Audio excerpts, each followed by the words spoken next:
everybody. I've been trying to do this Facebook Live, and so I'm starting again. Okay. Today, I want to invite you to do a social thinking and experiment with your child. What it is just, well, first of all, let me talk a little bit about what social thinking is. And it's a concept or a framework that was developed by Michelle Garcia Winner and her team to talk about all of the ins and outs of social interaction and how kids can navigate social settings. Amazing work. They have a children's book to teach concepts in very simple words for kids, even young. They have, for instance, this book that I really liked, used with my son, and it's We Thinkers. Amazing work.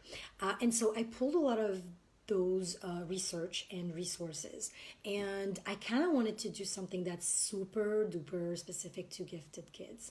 And I want to share with you some of the my best experiment that I've done with social thinking. And so let me know if you're live or if you're catching a replay, and so let's dive right in. The actual social thinking concept, right? So basically, what it helps you think is that the world, as we know, is a stage, right? So it's a stage where my thoughts and feelings interact with your thoughts and feelings, and so it's that interdependency of, what I feel and think about you affects you, and what you think and feel about me affects me.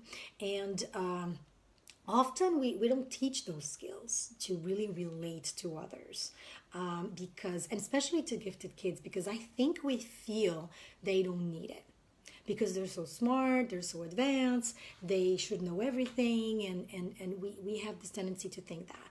But I would argue that a gifted child, based on their brain specificity, right? So the prefrontal cortex is not as developed until age 7, blah, blah, blah. So because of that, they actually need more of our support. And so but this social thinking idea framework from Michelle Garcia is amazing and genius, because it really looks at the behavior like the tip of the iceberg. It's the tip of the iceberg, and yes, we focus so much on the behavior, but there's so much underneath, right? And so if you look at the website, I'll put the link in the comments, but in their website, they have this like iceberg where you see the behavior, and then you see the thought that leads to behavior, and then you see the emotion that leads to the thought that leads to the behavior. And so if you drill down to the thought that creates that behavior, and then from the thought you drill down to the emotion, you really get to the root cause. And what I love about this is that if you find and solve the root cause, the cause of the cause of the cause of the cause, you solve the problem. And so it does take an investment, it does take time, it does take a lot of the parents, using the coach hat and really, do it, parenting from inside out, in the words of Dr. Dan Siegel. It's really parenting from inside out. And I would argue that this is the most important skills, that those kids need to learn, is really social thinking, social emotional intelligence, and how to relate and how to belong and how to make your mark into this world. And that's fascinating. And the other thing about it is that it's definitely not a sprint, it's a marathon, right? Because you'll be there for your child for the rest of his life, and so it's okay if you don't fix it tomorrow. Granted, you may have some issues and repercussions from schools or social settings, but still you have the time to just instill this those skills, those lagging skills, and teach and coach and everything. So I want to talk to you about Champion Your Gifted Child program. We have a coaching program, and we have a session that's called Your Gift is Mine. Your Gift is Mine session is a session you'll enjoy with your child. What it is just a coaching session. It's very playful. It's a very skilled interview that you're gonna perform. And what it is you really ask open-ended questions to get the child to think about emotions. So think about them, connect with them, and really connect and get in sync with the emotions and everything of their empirical data. Then what you'll do after that, you'll get them to think about their thoughts, how they interpreted the situation, how they analyzed the situation, what they told of themselves about the situation. And so once you think about the goal, then you can work on the behavior. And then that phase is really for after you problem solve what was really the issue. What you can do is you can retrospect, right? So retrospect is like a super important concept that corporations use as part of the Scrum framework. And basically what it is you just think about the situation, what went well, what didn't, what we could do differently next time. And what this does is one, it really helps you with the proactive collaboration. It helps you with problem solving, not telling them how you do it, but modeling it. This is amazing. I'm so excited for that, because this is really you modeling how you problem solve.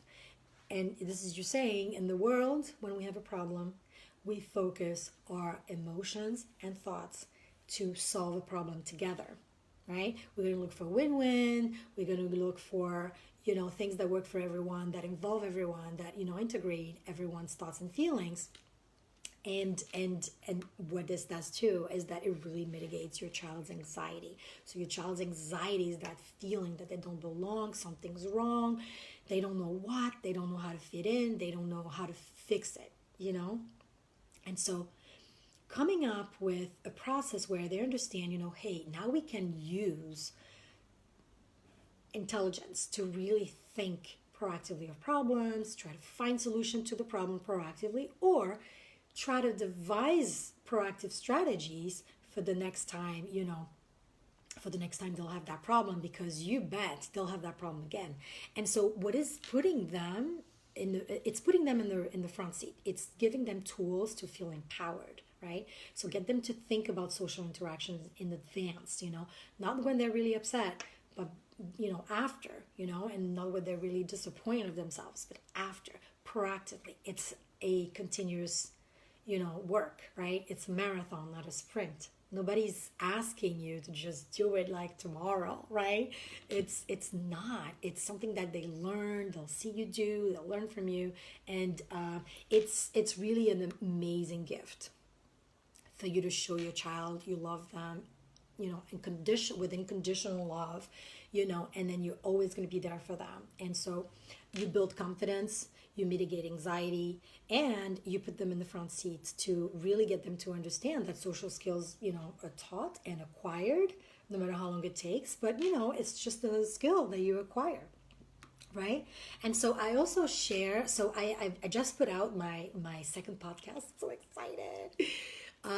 And out to the world, and I do have a lot of things to say about social thinking, but this one is dear to my heart, because my own child has social skills, lagging skills, and I had a feeling in my heart that he was so smart, so good, so amazing. I didn't want this to drag him down, and so I started thinking about that like a lifelong project until it works and he really gets it.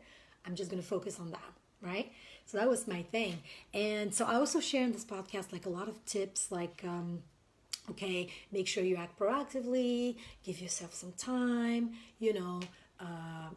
put your coach hat on, and it's amazing, and we teach that in our program, how to really ask open-ended question, how to, really connect with the child, and not only that, help them connect with their own feelings so they really know what bothers them, because otherwise how do they know? We keep telling them not to feel, but they need to feel anger and everything else and frustration to understand, to connect with themselves, right? And feel free to be who they are. I also share some tips to give yourself some time, and also be patient, with your child, because if you're building new habits, right, it takes time, because a habit is a skill that you just would do automatically without thinking about it, like you're used to driving your car, right? So you go and you drive your car, you don't really think about it. It's a skill, it's a habit, and it doesn't stress you and give you anxiety, because you know how to do it, right? You just acquired the skill. And it's the same with them, right? So it takes time, and it's fine. You're going to be there for them for the rest of their life. It's fine. And it is a most fulfilling moment that you'll share with them, to really show, okay, you're walking alongside with them, and you're helping them, you're reflecting them to themselves. You're helping them find the right questions, find the right answer, think for themselves, and decide. So I love that word, that verb. Deciding in Latin means you cut with what is behind. You just dive all in, and you separate yourself from what's not good enough for you, basically. And so when you decide that you're going to do something, then you commit. And getting them to decide, getting them to make that choice is invaluable, because they decide, they see what's in it for them, and they commit. And when they commit, the only job you have to do is just to allow that avenue and make sure you redirect them, right? Because they can go this way and that way, and it's not the right way. So you're going to redirect them, but they do the work. They put in the effort. They are laser focused on accomplishing whatever it is they want to accomplish, but with a lot less anxiety. And so getting proactive with social thinking as early as you can. And, one of the things I see is parents thinking, oh, maybe he won't get it. Maybe he doesn't understand. And I'm here to tell you, kids are amazing problem solvers. If you ask the right questions, do you have ideas? What are your thoughts? Like open-ended, right? And you just step back and let them process their ideas and thoughts and emotions. It's amazing what happens. And you see your child just blossoming in front of you. And it's one of the most beautiful things I've done in my life. I've been a corporate coach, I've been a coach, I've been a life coach. But seeing my child just, it's an aha moment, it's just like, give me chills.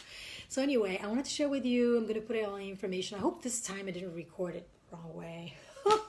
Thank you for being patient with me. I know a lot of things, but like social media is not my... But anyway, so I'm going to put all the links, the social thinking website, just amazing resources there. I'm going to put in the information regarding the podcast, my podcast. I'm going to put in a link to my scheduler, should you want to speak with me regarding your family dynamics, your child. And I'm going to put in a link to the website. There's a free book there in case you didn't grab it yet, okay? And I want to thank you for your patience and being with me. I'm seeing Linda's in, Teresa's in, whoop, whoop. Are you ladies ready for the weekend? Whoop, whoop. I'm breathing in and out, and I'm doing some meditation because I know my weekend is about to start in a few hours, where I'm going to pick up this child and he's going to need a lot of energy from me. So, getting ready to deliver my best version of myself for the weekend. And let me wish you an amazing weekend. I love you all, and enjoy your munchkin. Okay? Speak to you very soon. Bye-bye.